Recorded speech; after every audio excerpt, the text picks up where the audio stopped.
This is Professor Homa for Computer Graphics 1. I'm going to give a brief tutorial of applying gradients to objects and editing gradients for those just starting out with Illustrator. What I'm going to do in Illustrator is just start with one of my basic polygon tools, which is the ellipse tool from the little drop down of drawing tools. I'm going to use my ellipse tool, which will draw ovals or circles, and I'm going to start with that. I'm just going to draw a circle on my page. Default colors have a fill of white, which I'm seeing up here, and a stroke of black, which I can edit by clicking on my arrow and changing colors. I'm going to give it a fill of green. I can go up here to apply the fill, or I can also go to my swatches and give it a different fill. There's a lime color, dark green color, so different places that I can use to apply fill colors or stroke colors to my objects. And one of the things that I wanted to show was applying a gradient fill. And while my swatches palette is still out here, I'll show you there's many ways to do this, but one of the ways I like to do is actually for a oval shape is use a radial gradient, which there's actually one right here. There's a stock one that's black and white in your swatches palette already, and I'm just going to apply that while this object has to be selected. So I'm going to click on my black and white radial gradient, and the next thing I'll do is go to my gradient palette and edit that gradient, because right now it's showing that it starts with white and ends with black. The white is in the middle, the black's on the outside. And what I'll do to edit this color, I'm going to make it like we did in our exercise in class, have a yellow highlight with red around the outside. I'm going to double click on this little black slider here on the bottom, not on the arrow. I'll double click and I'm going to just choose red. I'll just use a standard RGB red. Now when I'm done, one of the things I recommend is before you click on the other color, just click off and make your swatches go away, because sometimes it has a tendency to jump over and think that you're still editing this one. So make sure that you just click off when you're done with that. And then for this color, I'll double click on that white and I'll choose yellow. And again, I'll click off to make sure it stays like that. So here's a standard radial gradient, which is 50% yellow, 50% red. That's what that diamond represents on my gradient slider. And if I want to edit this gradient, meaning if I wanted the highlight to not be in the center, to be somewhere else, I can use the gradient tool, which is over here in my toolbox. If I click on this, it's going to show you kind of a weird looking icon with a circle around it on the top of your shape, and you could use this to move around, to move the highlight. You can also use it to extend the length of the gradient, so it's a longer gradient, less contrasty, or make it shorter, so it's a shorter gradient, which will be more contrasty. You can also rotate the gradient, even change the shape of it a little bit. I find this tool a little awkward to use, especially if you're starting out with Illustrator. For a long time, the gradient tool used to just drag on the shape, and you still can do that, even though it'll show you this line with the little color sliders on it. If you actually just drag, if you actually just go to where you want your highlight to be and just do a little drag, you could put a little highlight there. Or if I wanted over on the top left side, I could drag. So the longer you drag it, the longer the gradient will be, I guess the softer it would be. The shorter you drag it, the smaller the gradient will be. So wherever you want to put that, you can just drag. So that's one way of doing it that may be easier if you find this thing a little awkward, which I do. Okay, and at any point you could go back and you can edit the colors of this gradient. If you just wanted it white, we could just go back and make it white. So that's a radial gradient, and I'm just going to select this object again with my selection tool, move it down here, and I'm going to draw a rectangle also from my tools over here.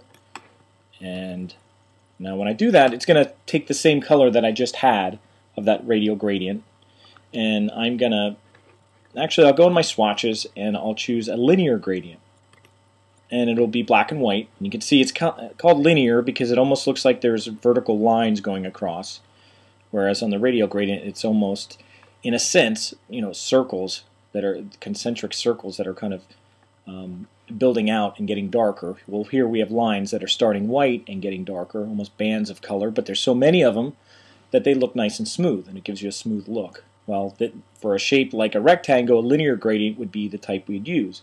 You may not want this color, so again, you could use the gradient palette. You can update your color. I'm just going to leave it white, and I'll just choose a blue color. There's a gradient that goes white to blue.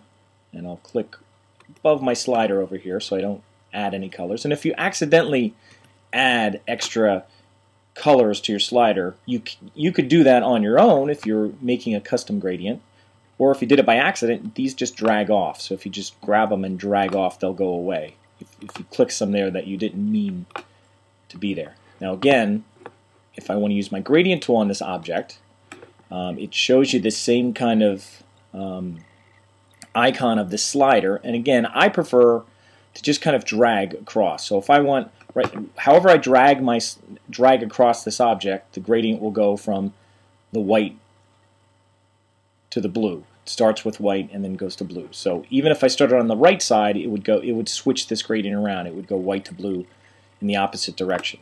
So I can change my direction, and also notice that there's a rotation direction that's showing up here as well, that you can also do this numerically. But with the gradient tool, you could drag across. I'm going white to blue, kind of in a downward angle. I could go white to blue this direction, or I could start on the other side and go white to blue, so that blue's over in this corner. Or I can go up and down. And now if I hold my Shift key, it'll make a perfect straight line. It'll lock it into being straight when I go up. So if I wanted it perfectly straight, perpendicular, it'll go white to blue. Now this gradient right now goes 100% white to 100% blue. If I wanted a gradient that didn't go to white at the end, and I'll just, for an example, if I click off of this and deselect the object, and I'll also remove its stroke by going to my stroke color and choosing none, clicking off again, you can see that sometimes when there's white at the bottom, the object itself tends to fade away and you lose the shape of the object without a stroke on there. So if you didn't want it to go to complete white, you could select this object, use the gradient tool, and just start outside the object when you drag. That means that it won't be going, that the gradient that shows up inside the object won't be going from complete white to complete blue, and I'm even extending it on this side. So I'll get a little more of the, let's say, the grayish area inside, and not the complete contrasty ends. So you can see it's a little more of the inner part of the gradient. It's only showing this part of the gradient. It's not, the ends aren't showing up in the object itself. So if I want it, really gray, here I'll go across. Now it almost has a light blue color. It's a real subtle gradient because I'm not seeing the white ends and the dark blue over here. Same thing if I go the other way. If I go inside the object, not from complete end to end of the object, but even start inside and leave go inside, it'll make a more contrasty gradient, where the range of the gradient goes from this end to this end, and then before that is total white, and after this is total blue. So you tend to get a more contrasty gradient. So again, gradient tool, just a little review, you can use this tool, which you can grab ends and extend the gradient that way, or you can just drag across the selected object. And that's the way Illustrator used to do gradients for years with the gradient tool. But this gives you a little more of a visual to work with, the fact that you could adjust the ends and use some of the gradient sliders while you're on the object. It takes some getting used to, and it probably takes a little practice as well. So these are just some of the basics with the gradients in Illustrator, and again, this is mainly if you're just starting out with Illustrator and you haven't applied these kind of effects before.